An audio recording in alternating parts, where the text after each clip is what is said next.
बिल्कुल संपर्क सूत्र उन्हें कहा गया है। और कुमार विक्रांत, यही सवाल मेरा आपसे भी है, केएल शर्मा फिलहाल इस वक्त कहां पर है और इस फैसले के बाद उनकी तरफ से क्या कहा गया?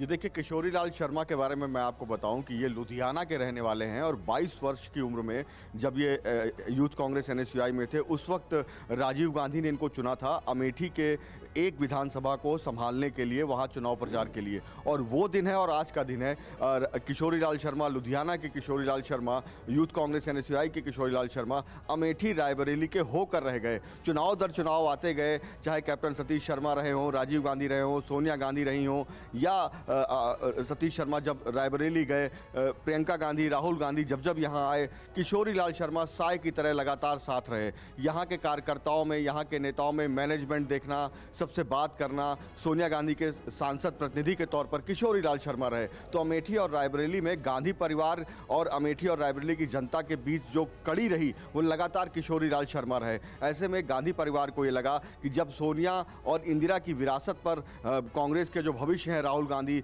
उनको वहां उतारा जा रहा है, तो ऐसे में अमेठी के लिए किशोरी लाल शर्मा को चुना। क्योंकि प्रियंका गांधी लगातार ये कहती आई हैं कि तीनों गांधी एक साथ संसद में जाएं, ये सही नहीं होगा। हमारी पार्टी स्वतंत्रता आंदोलन से निकली पार्टी है, कोई क्षेत्रीय दल नहीं है। ऐसे में ये फैसला किया गया कि यहाँ के नेताओं से बेहतर है किशोरी लाल शर्मा पर दांव लगाया जाए, जिससे जो यहाँ के नेता हैं, लोकल नेता हैं, वो भी संतुष्ट रहें और गांधी परिवार के एक बड़े प्रतिनिधि के तौर पर, उनके खास आदमी के तौर पर किशोरी लाल शर्मा स्मृति ईरानी का मुकाबला कर सकें। तो अब किशोरी लाल शर्मा मैदान में है। वो लगातार कहते आए थे कि वो चुनाव नहीं लड़ना चाहते, लेकिन उन पर दांव लगा दिया है कांग्रेस। बिल्कुल, और लंबे अरसे से भरोसेमंद रहे हैं, राजीव गांधी के वक्त से भरोसेमंद रहे हैं, 1991 से, और आते लुधियाना से हैं, लेकिन अमेठी और रायबरेली के होकर रह गए केएल शर्मा, जो उनके बारे में जानकारी है। और रिप्रेजेंटेटिव के तौर पर सोनिया गांधी के रायबरेली सीट से लोकसभा क्षेत्र से काम करते रहे हैं। लेकिन कुमार, बड़ा सवाल राहुल गांधी को लेकर भी है, क्योंकि वो कह चुके हैं कि वायनाड से वो बहुत नज़दीक महसूस करते हैं,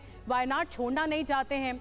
ये तो 4 जून को ही पता लगेगा कि नतीजे क्या होंगे, लेकिन अगर दोनों सीट से जीत जाते हैं तो अंदर खाने क्या चल रहा है, फिर रायबरेली छोड़ना पड़ेगा। देखिए, हमारे सूत्रों का कहना है कि राहुल गांधी लगातार ये बात कहते आए कि वो लड़ने को तो तैयार हैं, लेकिन वो वायनाड नहीं छोड़ना चाहते। लेकिन हमारे सूत्रों का यह कहना है कि राहुल गांधी को आखिर में ये सलाह दी गई है कि जिस लोकसभा सीट से, यानी रायबरेली या वायनाड, ज़्यादा वोटों से वो जीतते हैं, जहां की जनता उनको ज़्यादा वोटों से जिताती है, तो राहुल गांधी ये माने कि यहाँ की जनता ने उनको ज़्यादा प्यार दिया है, इसलिए उस प्यार को सहेजने के लिए राहुल गांधी उस सीट को अपने पास रखें और जिस सीट से कम वोटों से जीतते हैं उस सीट को छोड़ दें। जैसा कि बेल्लारी और रायबरेली से सोनिया गांधी रायबरेली के बाद पहले जब अमेठी से लड़ी थी, तो अमेठी और बेल्लारी में से सोनिया गांधी बेल्लारी कम वोटों से जीती थी, तो सोनिया ने बेल्लारी छोड़ी थी और अमेठी को 1999 में अपने पास रखा था। कुछ वैसा ही फॉर्मूला राहुल गांधी को सजेस्ट किया गया है कि जिस सीट से आप ज़्यादा वोटों से जीतें, आप ये माने कि वहाँ की जनता आपको ज़्यादा पसंद कर रही है, तो उस सीट को अपने पास रखें और जिस सीट का मार्जिन कम हो उस सीट को आप छोड़ दें। लेकिन ये बात की बात है, शायद इसका खुलासा ना किया जाए, लेकिन सूत्रों ने हमको ये बताया है कि यही फॉर्मूला राहुल गांधी को, जो 1999 में सोनिया गांधी को सुझाया गया था अमेठी और बेल्लारी के वक्त, वही फॉर्मूला राहुल गांधी को रायबरेली और वायनाड के साथ सुझाया गया। लेकिन आखिरकार बनी सहमति के बाद पंकज जी, सवाल इस वक्त का यही है, अब कौन कौन फिलहाल अमेठी पहुंचने वाला है और क्या आगे नामांकन को लेकर जानकारियां मिल पा रही? देखिए, ये तो बताया गया है कि चार्टर्ड प्लेन से फुर्सतगंज एयरपोर्ट, जहां मैं हूं, वहीं पर राहुल और प्रियंका गांधी दोनों के प्रोटोकॉल की जानकारी यूपी सरकार की तरफ से उनके सिक्योरिटी विंग को आ गई है और दोनों ही साथ साथ आएंगे। और करीब 12:15 बजे के करीब में जो बताया गया है कि राहुल गांधी नामांकन करेंगे। बहुत भव्य तैयारी और उसके लिए बड़ा रोड शो जैसा कोई इंतजाम अभी तक नहीं किया गया, ना उसके लिए ऐसी प्रशासन से कोई इजाज़त ली गई है। लेकिन राहुल गांधी आएंगे और रायबरेली से नामांकन करेंगे और दूसरी तरफ केएल शर्मा जो है वो अमेठी से कांग्रेस उम्मीदवार के तौर पर पर्चा भरेंगे। और केएल शर्मा के बारे में जैसे कि जानकारी दे रहे हैं पंकज झा की अमेठी से नॉमिनेशन फाइल करेंगे, वक्त क्या बताया जा रहा है पंकज, केएल शर्मा कब तक नॉमिनेशन फाइल करेंगे? देखिए, कहा जा रहा है कि दोपहर 1 बजे तक केएल शर्मा भी नामांकन कर लेंगे। आज 3 मई चूंकि आखिरी तारीख है और उसके लिए उन्होंने सारे तैयारी कर ली है। जो गांधी नेहरू परिवार के जो लॉयर हैं केसी कौशिक, उन्होंने दोनों नामांकन फॉर्म जो है उसकी पूरी तहकीकात कर ली, कहीं कोई कोर कसर न रह जाए, केएल शर्मा का भी और राहुल गांधी के भी नामांकन फॉर्म की। कुमार, आपके पास आना चाहूंगी। आप जहां खड़े हैं, कर्मभूमि के साथ साथ अपना जो लगाव हमेशा रहा है वो रायबरेली की जनता के बीच सोनिया गांधी ने चिट्ठी के आधार पर भी छोड़ते वक्त लिखा था, यहीं से क्या आज भी एक बार फिर से शुरुआत?